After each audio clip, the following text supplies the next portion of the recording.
Hello everyone. Today's talk is titled Where to Find Inspiration.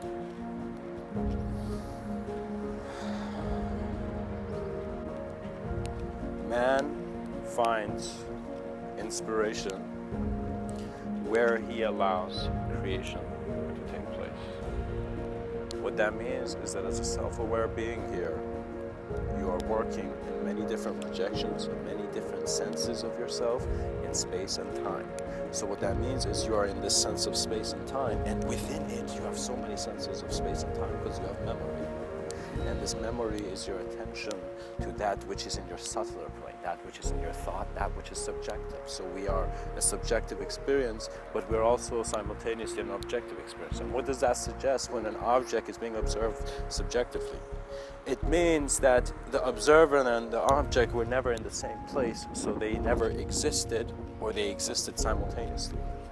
And so this is where koans and the great paradoxes of life begin communicating to you, not in ignorance or arrogance as if they're hiding something, but they are maintaining something in a certain way where your consciousness is expansive. You see, they're help in many different ways. Many people think they're alone, but they're not existentially sensitive to all the flows that they are within. What that means is, think of it this way, when you ask for help, before it wasn't given to you, it was immediately given.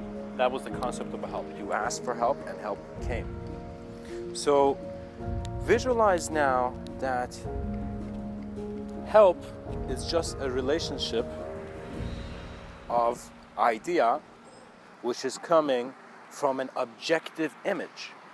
So we are viewing the objects of our reality. We have color, we have form, we are looking at the grass on the field, but what is the intelligence of the whole field? And is the field unified in ways that science can utilize? Is our understanding of collective senses of energy able to be duplicated properly by man? If it cannot be duplicated, if it cannot be understood, then you will see that the help will never be there because you are not letting yourself be helped. So what that means is sometimes in asking for help, you might think that you don't have help. Sometimes in asking something, you might feel you don't know. But you will see that those are all projections that are found in your present moment. So your awareness to the subtlety of how manifestation is present within your moment is how your awareness transcends into itself. It is that moment where the drop drops into the ocean. It is where an individual construct or idea fades because man is looking at a depth he had not before. So what that means is that when the idea came to me that our evolution, our next stage in our evolution, is one where it's a transcendent intelligence, where it's an intelligence that is working with a simultaneous sense of knowing, in which that the illusion was always kept in a direct experience of the illusion. You're very directly experiencing your illusion. You will see that it was just about what thought was in your awareness of the present moment and the amount of thoughts you kept. Ignorance is a choice because you're playing a game. Once you want to see yourself beyond the game, you will not be ignorant. What that means is that bully wanted to bully people simply because it was real to him. It was real for him that action did something. And so human beings, just like how a child wants to run around everywhere, when he's young, you will see that you want to run around in thought. You want to have the greatest ideas and go do the greatest things. But again, you are again falling and getting up, which is the constant shift of who you think you are in this life as an idea, or as an identity, let's say. Observance is the shovel that helps you find the treasures in the grounds of your truth. So as you observe truth, you begin to see its shift. You begin to see that when you consider that the being has different states of being, states of awareness in which he's aware to reality, then the stories don't matter as much, but rather what the character in the story is leading to, and how much this existential experiencer, this observer, omniscient observer, is constantly focused on the character and the story, and suddenly something more.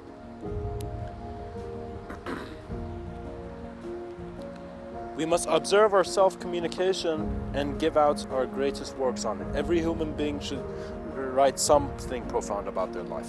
Even if you have done something wrong, write a deeper observance and understanding and share it with men. Because thoughts are a greater currency, because we become aware that we're not limited to it, that we don't need currency per se. Only the system that is based on the currency needs the currency. And of course, these are ideas which I really shouldn't say much on. I really think it's better if you seek an economics professor at some university. But pretty much, life opens to you. As it opens to you, this depth is coming from you. The reason the concept is so deep is because you are paying more attention to how you're relevant to that concept. How, for example, when Mother Teresa said love was the answer, she meant it on an existentially sensitive level. That love meant the openness and the allowance of every being to be comfortably. What's interesting for me is I want to make the human experience more comfortable in how it's observing and transcending. Do you know? A wise man named Sadhguru said that a fulfilled life, he suggested, is a life that you're dimensioning, you're experiencing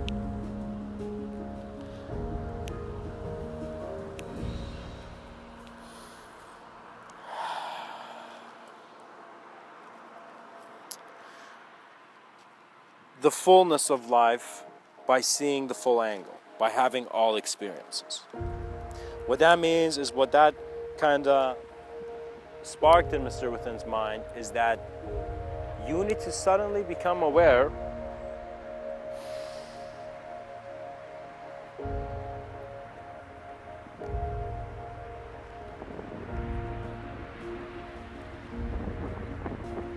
that you are not you, a you which can suffer. You are the awareness of you.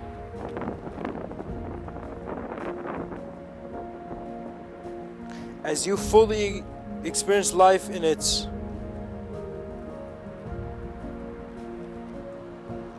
full dimensions, let me say, fulfillment will not come from the story or the character or the objective understanding of the world, but rather from the experience that you are and have been. And once you get that knowing beyond your spatial and time limitation, you are free by knowing you have been free. It's like that moment where you see that the world was never flat. It was always round. It was man's illusion to trap himself in a world that was flat. And so I really think for Galileo, who got this understanding that the world was round, it was probably not comfortable to go in a sense of prison where everything's flat, it's just four walls, you know. But I can say that Galileo understood something ahead of his time. And when men understand something ahead of their time, they must see that it is all in the farmer's hands, and how seeds are planted gently and with the knowing of your collective consciousness, not just your individual consciousness. You are collectively aware in this life. You're not just an individual that's just going by saying, oh, I'm Bob. No, you're seeing that you're Bob based on everyone else being something else, based on there being distance, based on there being an awareness to space and time, and based on there being an awareness to the experiencer and the object of experience, and that which is within and unspeakable, but all knowable. Knowing doesn't need words. It is only someone in language who is built and based on language. His axioms and postulates, the conception are based on the truths that language communicates, that they go in a path of needing words to inspire. It's very funny. There was a point in my life where I had not recognized it, but while I was reading something, for a second I'm like, who's reading this? So how is what I'm reading being received? And I was being aware of that process, that subtlety in what's happening in my observance and perception in that present moment. I began to see that we think everything is stored in the brain very linearly, rationally, logically, and all boxed and structured up. But it doesn't care. Outside of your moment of awareness, everything flows as it should. Just like how you don't care about how Saturn's rings are spinning, you are not seeing, you are not at the same time aware of more than just the proximity of awareness that you are conscious of. You need to kind of see, what this really suggests is that you never were a human being. You were a being, an existential being, a transcendental being, in which you are creating a human aspect, which is just the more gross, let's say, aspects of reality. You know, the more, let us say actually the more physical aspects of reality. So if you were similar to an artist's brush as it's stroked on the canvas, one that's, how would I say,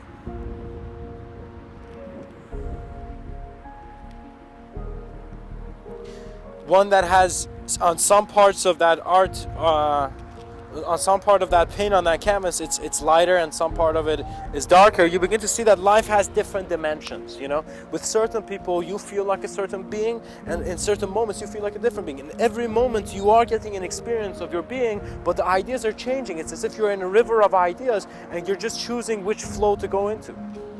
And to be honest, when you become aware of this, then the workings of the shaman and the rishi and the dervish, all these ceremonial actions into greater collective consciousness would make sense to you, because you begin to see that it doesn't matter what you do. You know, once you know that you are an omniscient observer of life, you are not bothered by that which is suffering. Suffering becomes an experience of image, but then an experience of image that is communicating many things. And if you become existentially sensitive by realizing that your orientation should be through the emptiness and clarity of your mind, that in your silence and stillness you can hear the greatest words and do the greatest movements, you will then see that grace did not need your translation. Grace did not care about all these judgments. Grace was always graceful. And so your nature is graceful once you know it to be. Because in this reality, it is up to us and up to man to break himself, as in his ideas of self, and to rebuild them constantly. You must not forget of the engineer. All engineers must recognize that within them lies a celestial engineer, a being who is aware that life's mechanics are acceptances of collective movements of intelligence. So what that means is there's one view where you're outside of the vehicle and the vehicle's not moving, and there's one vehicle where you're inside the vehicle and the vehicle's moving. Do you see it? You can have different approaches to life, and don't think that you have to be only one kind of person, because that's really not possible.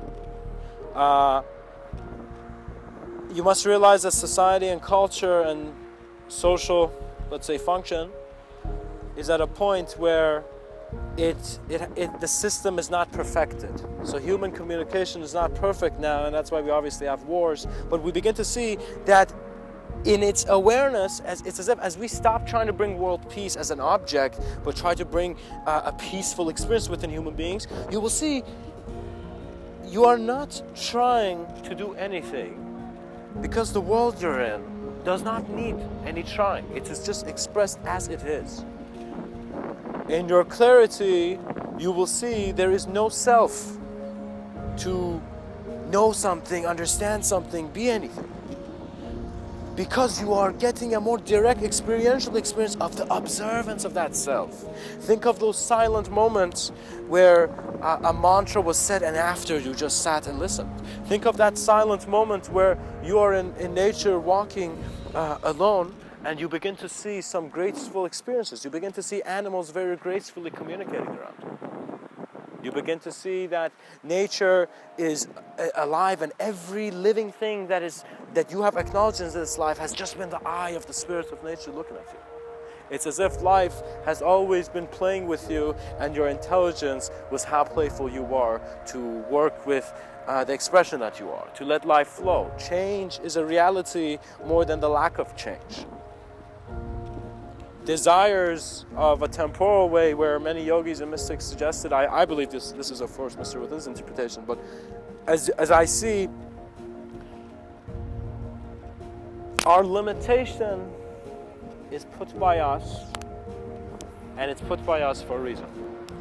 Because the knowing of us going into limitation and experience of suffering is to build the foundation for a peaceful world.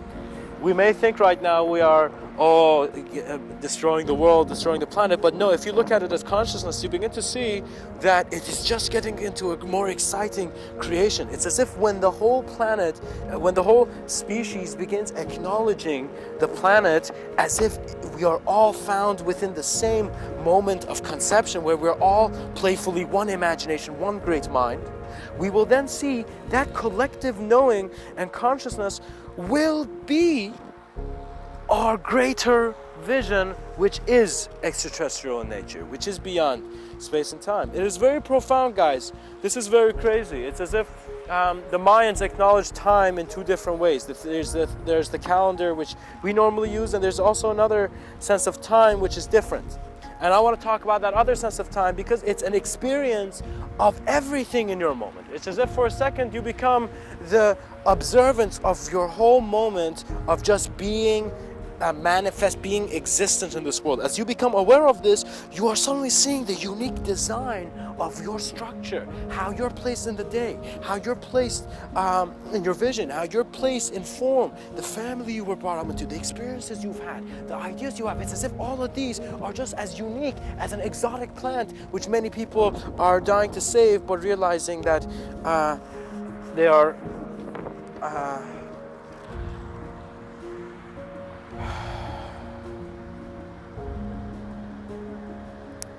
blind to their own savior, which is themselves, which is within them.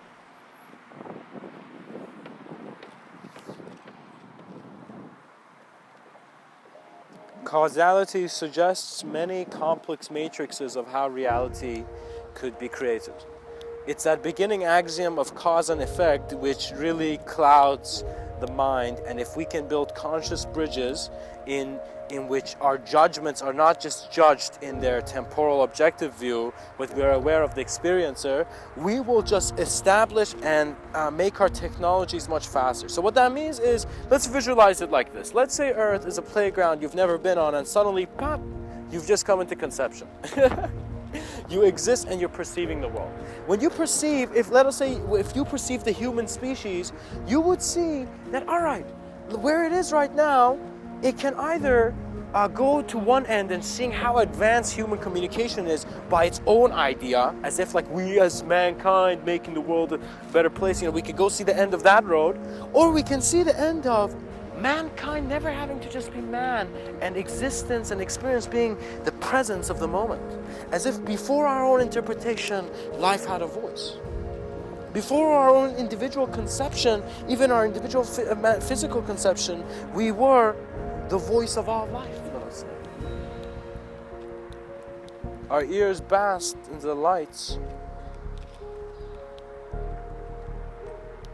that were the origin of truth. And so you would perhaps see that if you saw the human species, it's not accelerating fast enough. And what do you do when the technologies are not speeding up, the technologies are not accelerating? Guess what? Talk about the technologies and get people to communicate. Before any technology in regards to abstraction and multidimensionality can be properly made or designed, we must first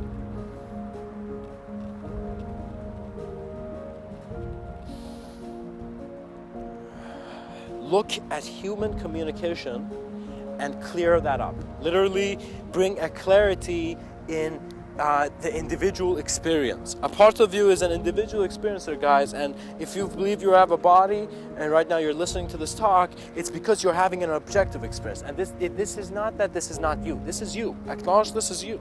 Acknowledge your physical existence here as you, because you need it for work tomorrow. Do you know?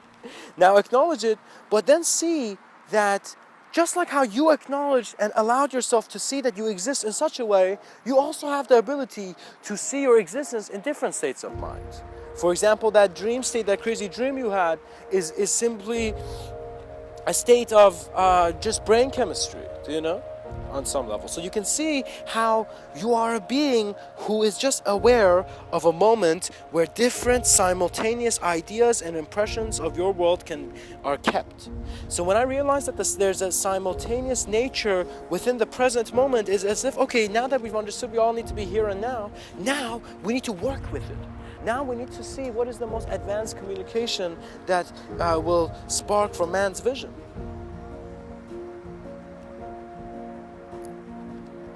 And it is only then, when we have let ourselves go to see where else we can go, we trust the life that is here, and in that moment, all moments are whirling in ecstatic bliss. The nature of your design, how your cells are kept, they are in joy. How particles are kept, they are dancing around one another. It is a joyous sense of existence. Once you build and establish a reality based on joy, and of course, guys, the words joy, love, these are symbols which are suggesting realities where there's more harmony in the sense of an individual communication, and also how the individual is receiving its individuality. We need to bring out many new ideas. Do not think that you are stupid. You are a human being. You're still more advanced than many animals in this reality, right? So utilize your knowing and work in just your whole life, having a notebook of your ideas on what life is. And right before, you very gently sit down by a stream to pass away from your physical body, you can choose what you leave behind. And you have something to leave behind. You have your life experience, and it's in a sense communicated aspects, just like how a torch is passed down. You will see that your son will see where he will get his glow from. And so your life's work is actually for the Son of Man. So before you even have children, before you even take an existential responsibility for other beings, you are all being. You are existence. And know yourself as both the Father of existence and also all that the Father has originated. And of course, this is a view that can be seen. To be honest, I really resonate with how the yogi and the mystics and the Zen masters kind of view life, even though there's subtle differences between them. But I feel that they have generally understood it. It's as if there's an 80% understanding of them in their individuality, that they know what's going on collectively. And the reason I say that is because when I was looking at the Upanishads, I heard a man on YouTube talk about him in a very profound way, and he said the Upanishads were not written for man and are not here to be received by man. Something like that. As if the book is not written in a temporal state of being. It is not written in a way where you can receive it as an individual. It was always for a greater state of consciousness, realizing itself, I guess. It's being enlightened by seeing that its perception is vast.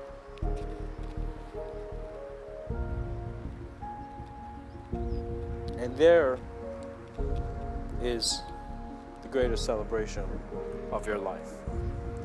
That as you fully observed it from its beginning to an end, that observance was always beyond space and time, the intelligence of that which is kept. And as you very playfully look at that ladybug on your jacket, you'll begin to see that your vision is keeping that ladybug real for you. And what is keeping you? What vision is keeping you? And you begin to have a profound grace and very blissful respect for life more than its imagery. You begin to see more than symbols, and so you're acknowledging the self within. And it is transparent. It is one where you can't find it when you look for the thinker. But in that depth of standing in that fire of conceptual pressure, where all these concepts are coming and you're just simply a present moment, very gracefully, as if you know, as the lake, that the ripples will end. And as the ripples end, you begin to see that you are the reflection of greater skies. Some men have said there's an archaic revival. Terence McKenna suggested this. And that simply suggests that old patterns were never old. But as concepts were thrown into the pond of self-aware existential observance, in the silence and stillness that keeps the world of noise and the world of movement, you will be observant of all that you are. And when a being experiences all that it is, similar to how a being observes the human idea,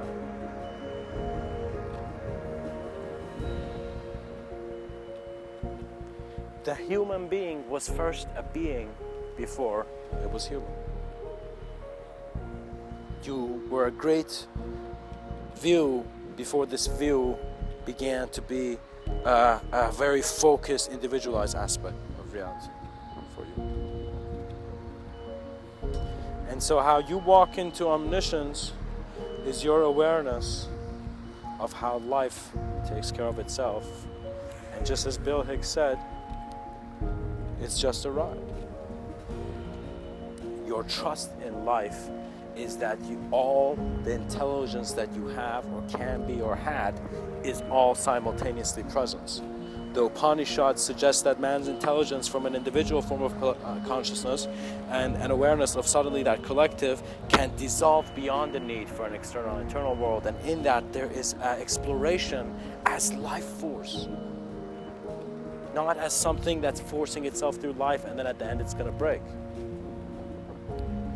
If we really don't want to toy around, let's say, if we really want to see that mankind is not playing his toys or treating his imagination like a toy, then he needs to see that within the design of the toy is the greater cause. That the toy within it was suggesting abstract real ideas. That regardless if the dinosaurs were really here or not, that toy was keeping an image alive. And images don't have age limits, they don't have restrictions. You can observe any image in this reality, feel comfortable to do so, and also be comfortable with all your images. How you look in any way, just in an instant acknowledge and be comfortable with it, because you need to, for the establishment of a more gentle mind, to have a greater, deeper experience. Don't constantly be stuck in an idea that is more stressful than actually its constant ideas on stress. Self-maintenance, if you're depressed, has gone out of conscious view. Bring it back. See that you're responsible for your state of being, and no one here. Think as if you were trapped in an island. There's no therapist in an island. You have to handle yourself. And so, you know, you'd see that some people find themselves a Wilson, and others don't need to. They don't need to have the image dictate the reality. They can know it innately and be within it. There is much for the West to learn from Eastern mysticism. the West actually needs an immense direct communication of Eastern mysticism. And as it is done, you will see that the West will begin taking care of the physical parts of the East. What that means is it's as if Eastern culture, the human beings there have suddenly manifested to develop more an internal understanding of life, but the Western culture has suddenly developed into one on external understanding. So once the Eastern mysticism begins communicating so directly to the West, as if there's no limit, all speakers on consciousness can communicate in the West, you will begin to see that it's as if the East will remind the West, the Western humanity, of its internal presence. And as the Western humanity, suddenly the Western culture realizes that it is not an individual, it's as if a lion will realize it was never a sheep. And that lion will immediately come and take care of the Eastern physicality. Once we become situated in our transcendental intelligence, in our knowing that we are beyond the ideas that separate us and make us kill one another, we will see that death is not a joke. Death is a great transition. And the being must begin working into consciously observing life to a degree that his death is an introduction of greater life. And it is then you will know that your walk was a walk with an eternity.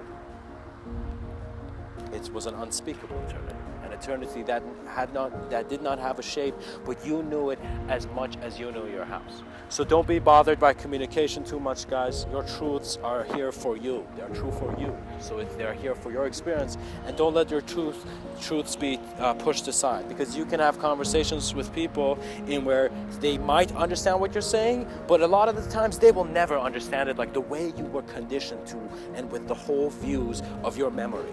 You are a unique observer in this life, in the sense that you are holding a certain aspect of information in this information stream, which is just energy playing with itself.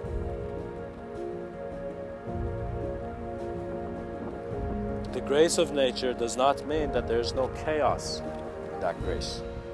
Sometimes the apocalypse is there to bring things to completion.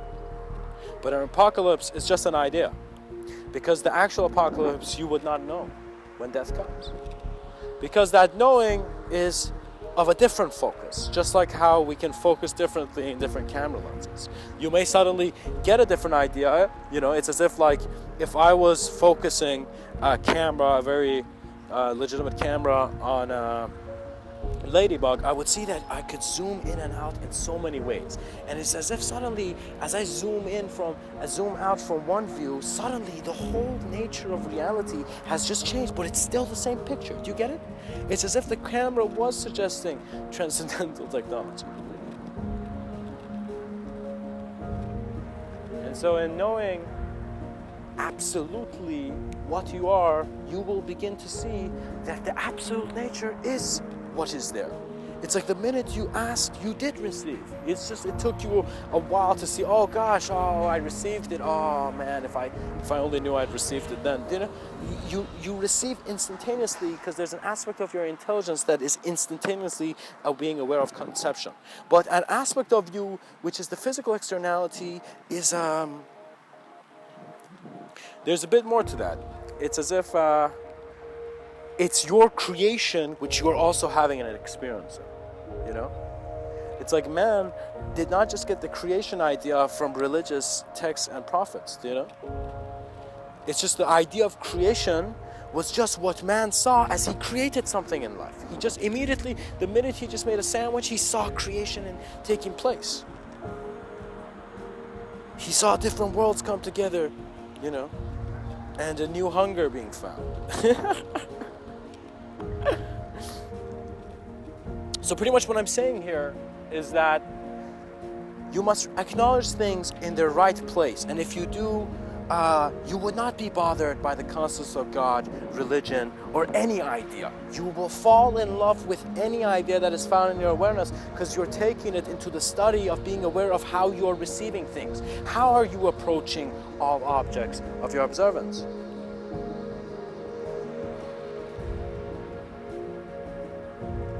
And so, when that lion roars, you will see that you will not shake, because it is also your role.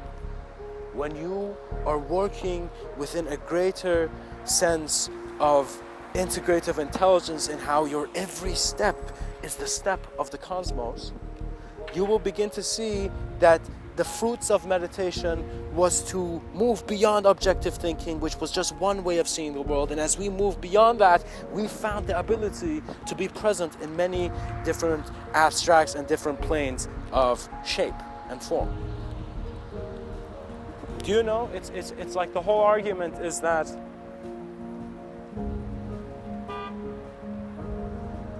we can explore ourselves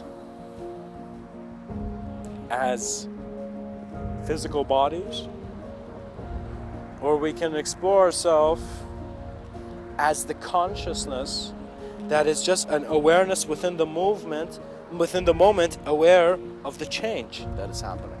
And because you are in an instant, before you can even think about cause and effect, an awareness to the moment, and this experience is simply present, you begin to see that every aspect of the individual body was made out of the collective distinction, that there was a collective because there were separate parts. Your body is the edge of the world, of a world. And so everything in which is categorized and classified is the edge of a world.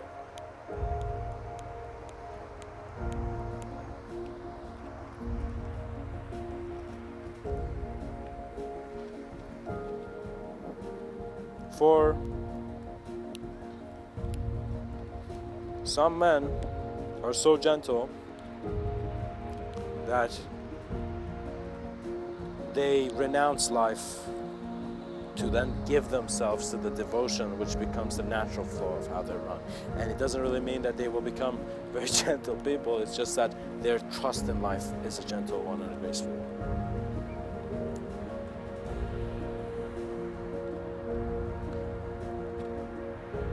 Think of it this way: be a leader of your moment and be a leader of the space that you're in your environment right now. You are a leader of your moment of experience. And so before you want to lead anyone else, let's say, you need to lead yourself to clarity. So how would you seek clarity? In you seeking clarity, you are searching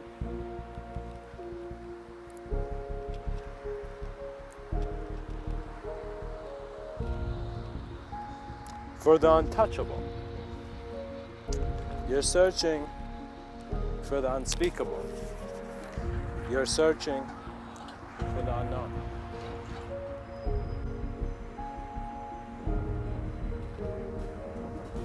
And there is only here. And from here, there could be infinite theirs.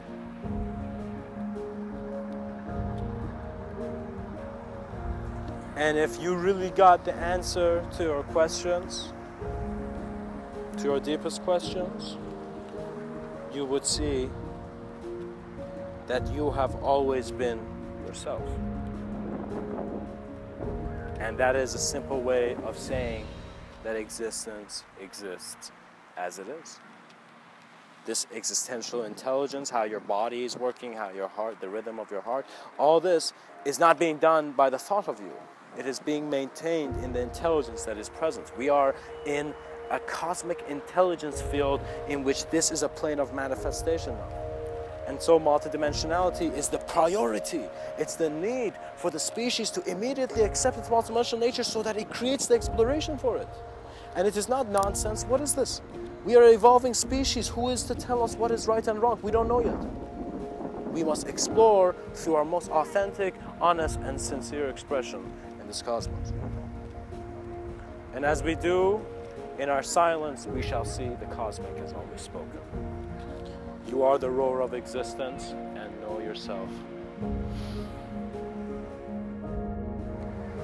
within all moments. Much blessings and namaste.